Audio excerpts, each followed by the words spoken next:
ఈ వీడియోలో మహాభారతంలో జరిగిన ఒక సన్నివేశం గురించి తెలుసుకుందాం. ధర్మరాజు ఒకనాడు తెల్లవారుజామున శ్రీకృష్ణుని మందిరానికి వెళ్ళాడు.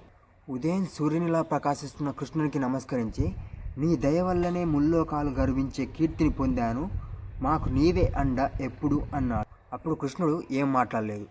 నిజానికి శ్రీకృష్ణుడు ఆ సమయంలో ధ్యానంలో ఉన్నాడు. నిత్య చైతన్యమూర్తి మహనీయుడు అయిన కృష్ణుడు సమస్తాన్ని స్తంభింపజేసి ధ్యాన స్థితిలో ఉండటం ధర్మరాజుని ఆశ్చర్యపరిచింది. కానీ ధర్మరాజుకి దీనికి ప్రత్యేక కారణం ఉంటుందని అనిపించింది. ఆ సమయంలో గాలి లేదు, కానీ కృష్ణుడు మాత్రం నిశ్చలంగా ఉన్న దీపంలా ప్రకాశిస్తున్నాడు. మరి ఈ ధ్యానం ఎందుకు? ఈ ధ్యాన స్థితికి కారణం ఏంటో నాకు చెప్పవా అని ధర్మరాజు కృష్ణుని అడిగాడు. అప్పుడు కృష్ణుడు తన మనోబుద్ధి ఇంద్రియాలను సహజ స్థితికి తెచ్చి ధ్యానాన్ని విరమించి కారణాన్ని ధర్మరాజుకి ఇలా చెప్పుతున్నాడు. భారత యుద్ధం ముగిసింది. భీష్ముడు శరతల్పగతుడై ఉత్తరాయణ పుణ్యకాలం కోసం ఎదురు చూస్తున్నాడు. ఈ కాలం సమీపిస్తుంది.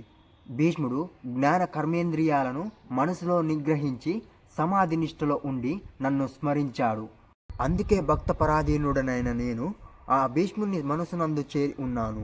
ఇక్కడ భక్తితత్వం భీష్మునిలో, భక్త పరాధీనత కృష్ణునిలో కనిపిస్తుంది. కేవలం భీష్ముడు భక్తికే కాదు, ఎవరైనా నిర్మలమైన భక్తితో నన్ను కొలిస్తే వాళ్ళ మనసునందు నేను ఉంటా అని చెప్పాడు కృష్ణుడు.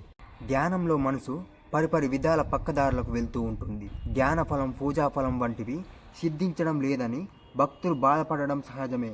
అయినా అది భక్తిలో లోపమే.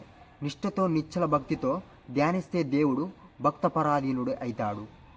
దీని ఉద్దేశం ఏంటంటే, మనందరం పూజలు పురస్కారాలు ఏదో కావాలని చేస్తూ ఉంటాం. కానీ నిష్ఠతో నిశ్చలమైన మనసులో కొలిస్తే చాలు అని అర్థం వస్తుంది. ఇలాంటి మంచి మంచి వీడియోస్ మీ ముందుకు ఎప్పుడు తెస్తూ ఉంటాను. దానికోసం మీరు కేవలం ఈ ఛానల్ని సబ్స్క్రైబ్ చేస్తే చాలు.